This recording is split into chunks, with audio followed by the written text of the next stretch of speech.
Don't put those words in my mouth and then try to make me pay for them. Here is Jay and Lori Pyatt from The Couple Cure with this week's question. Is there a time when I should stop bringing up betrayal?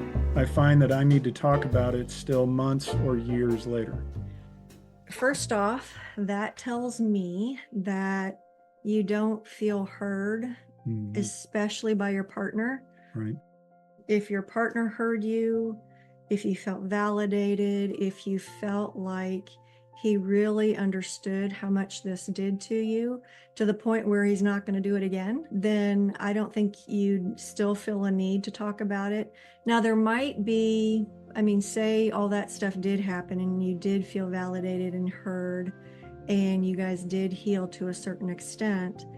There might be, bringing it up once, twice a year just to say, like, you still understand, like, don't go back to that, right? You still understand that really hurt and I'm going to need to take the next steps if that happens again, right? That might be happening. And if you feel the need to do that, then I say go for it. I know that it got to the point for me that Jay would bring it up and I'd tell him, like, you've healed that, we can kind of move on. But I do want to say that took a lot of work on his part. The empathy, humility, validation, non-defensiveness, the things that Jay really tries his best to lead the guys through. All right, so it could be happening after some significant healing has happened. But if not, then to me, that says you don't feel heard by him. Right. The issue with that is if you bring it up, if he blows up or doesn't hear you to the point where it hurts you. Like if you bringing it up leads to you being hurt because of his deflections or blame shifting, then that could be a problem. And I could understand you, like, maybe not wanting to talk about it a whole lot. I know we went through a long time where I just got busy and quit bringing it up. I would bring it up, I don't know, maybe once a year, and with the same effect that I kind of got that, okay, going down this road, it's going to hurt. Jay's going to use it as a reason to blow up or to disregard me again. And I would echo what Lori has to say, that if this is truly healed, then it moves from the ever-present part of your brain into more of a memory. But because of the way trauma lives, it lives currently all the time until it begins to get healed. And so processing through it is where your need to bring it up or your trigger over it is going to be diminished. For the guys, I think many men want absolution. And what I mean by that is they want to say, well, you forgave me and now we don't talk about this ever again. And they don't want to go through the process of healing it, because for them to heal it means they have to enter into all the stuff that they did.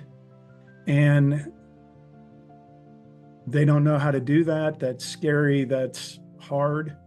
And so they would rather just be able to put a lid on it and never talk about it again.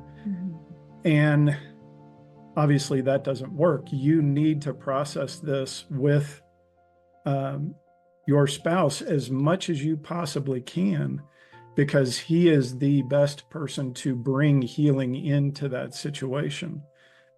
No one can validate like he can. Kind of another way to ask this is, when do I stop talking about it? And the first thing that comes to my mind there is when you feel healed, when you feel that the relationship has healed, when you feel like you have healed. When you get to that point, you're going to kind of want to move on from it.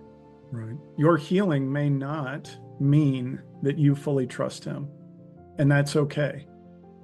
In fact, if you get back to something like 90% trust, that's a huge win, because he's still going to be an addict. He's still going to have certain tendencies.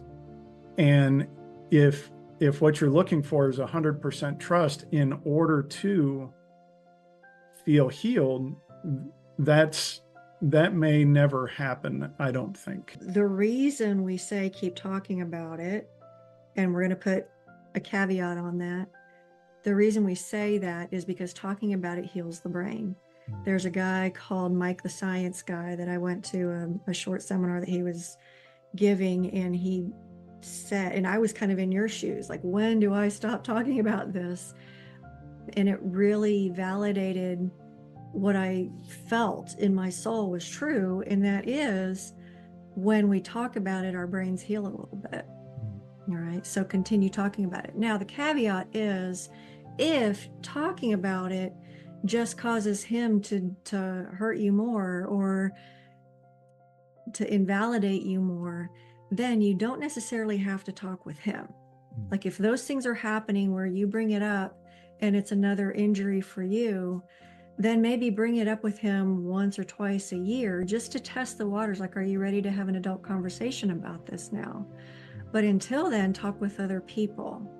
You know, there's this great thing called a listening partnership, where you don't even have to know the person. You could find her on a betrayal trauma forum and say, like, I've read some of your stuff.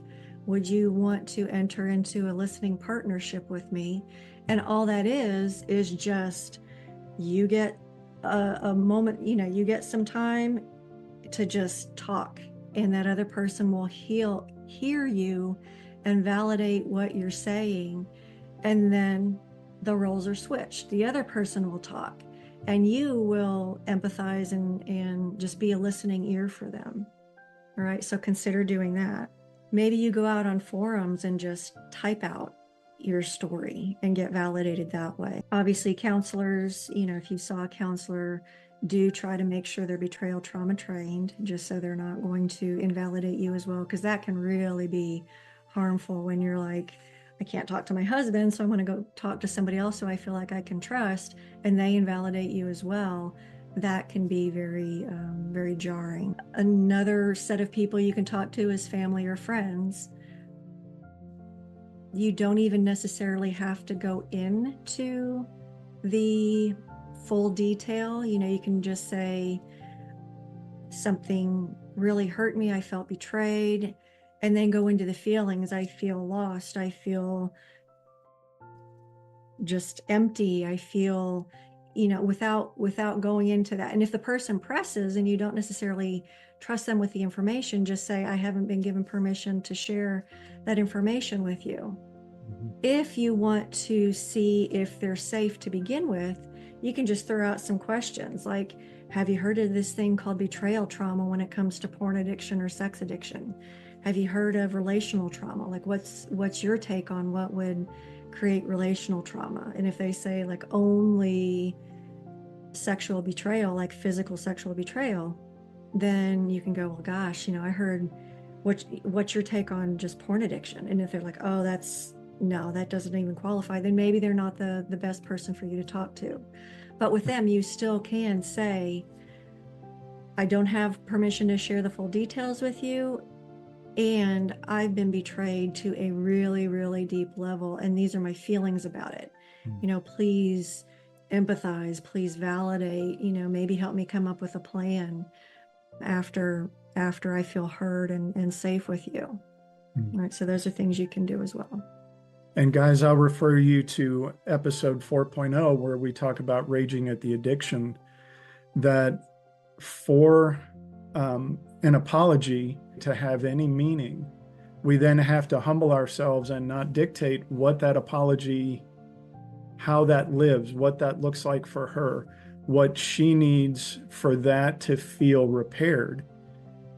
And she may not fully know what it needs to be repaired. And so that begins kind of a challenging process where we try a few things and maybe some work and some don't. But once we find those things that work, you need to stick to those until she's fully healed. But you cannot dictate the terms of your own forgiveness, including, I don't want to talk about this right now. well, anymore.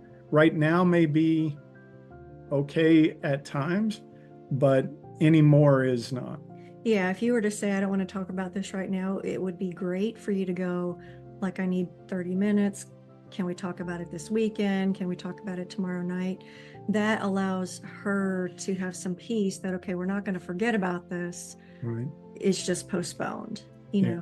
until everybody can have a cooler head, or it's a better time, in-laws aren't coming over, whatever. Going back to talking to your husband about it, when you bring it up, you can say, like, you and I are not going to be fully healed until we can talk this out.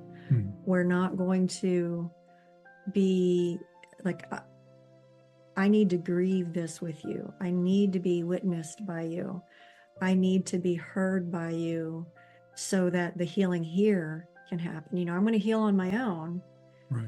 But that doesn't necessarily mean that you and I are going to be okay until that happens. Mm-hmm.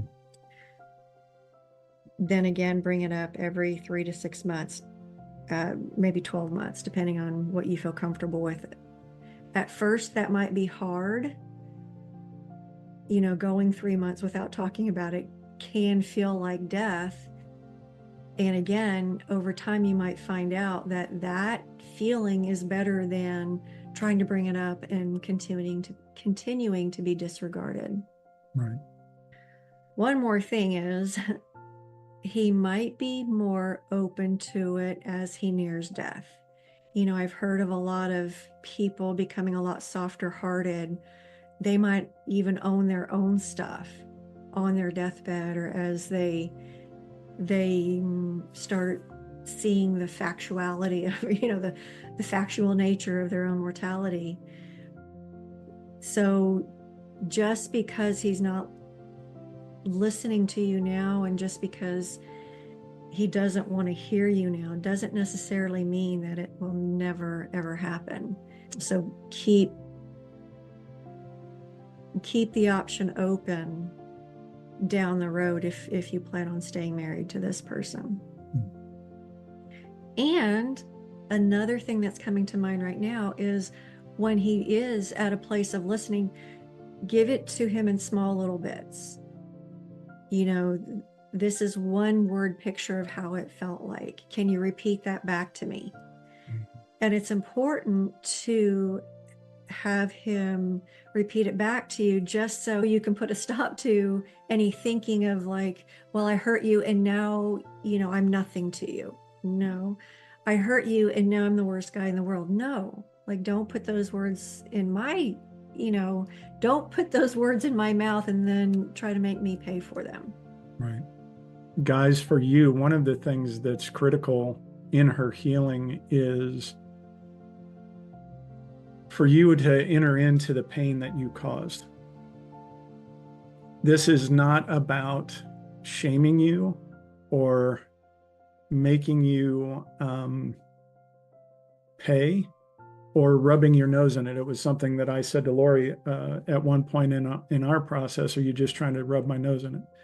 The answer is no, but this thing is like right between us, and we have to talk about it. We have to get it identified and talked about and removed. And so for you guys, picking some of that up, entering into her pain, is a way for you to deepen your sobriety, right? I do not want to do this again because I only felt a little smidgen of what she did, and it was hard. It was bad. And it again reassures her, he entered into some stuff with me. He carried some things for me that I get it. He's not just telling me something, he's walking something out with me. Yeah. And that's important. And, another way to look at this is, if you had been drinking and driving and you end up fine, but she ends up injured and walks with a limp for the rest of her life, looking at her and saying, every time you limp, it just makes me, it's like you're trying to rub it in on me. And it's like, that's not at all what this is about. This is, I've got to, carry some things. And so when we can enter into that limp with her and say, man, that looks hard, that I am so sorry for everything that you've had to go through that caused that, then, both of you get healthier, both of you move forward, and neither one of you are trying to live in this, no, I don't want to ever look at that part of my life again. And guys, I want to encourage you. Imagine if she had a friend who came beside her every day and said, in the car wreck scenario, who said, like, put your hand around my shoulder and I will walk with you. That's a noble friend. You could be that friend for her. You could rise to that level of nobility and own what you need to own, but it doesn't end there. You can help her heal. Imagine you are the one person out of, what are we up to now? 8, 9 billion, 7 billion people on the planet. You're the one person who can really, really nurse her back to absolutely full health. Even beyond that, you can heal her beyond that. Right. All right. So that's what we had. Great question. I think a lot of women do struggle with this. I have a lot of women who come to me saying, my husband just says, like, that's in the past, let's move beyond that. We're looking to the future. You can't have a decent future if you're disregarding a huge piece of the past. Right. So this is a great question. Okay, thanks everybody. We'll see you next time. Bye guys.